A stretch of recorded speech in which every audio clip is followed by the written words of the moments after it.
ពាក្យក្មេងតំណើងតតែក្មេងហ្នឹងជាក្រុមជាបកជាពួកហើយមានមេមានកោយហើយច្រើនតែ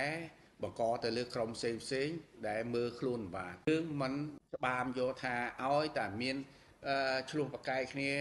លេងសើចសប្បាយហើយក៏នាំគ្នា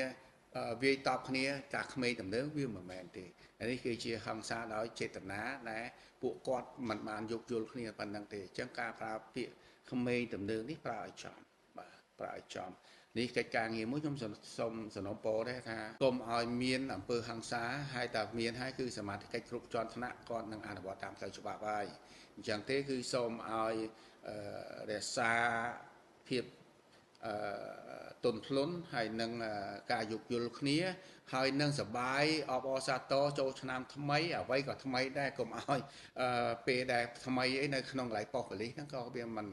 ពួកយើងខ្ញុំនេះគឺមិនចង់ឲ្យមានទេថ្ងៃហ្នឹងតែបើសិនជាពួកគាត់នៅតែបង្កអាចយើងនឹងអនុវត្តមើងម៉ាត់ចំពោះច្បាប់ហើយដើម្បីបម្រើស្ថានភាពសវត្ថភាពសន្តិសុខដល់ធ្នាប់ជូនមហាជនទូទៅដែលគាត់ចង់បានសុបាយទៅតាមទីតាំងសុបាយភាពទេសចរនីមួយៗដែលសង្ក្រានរៀបចំ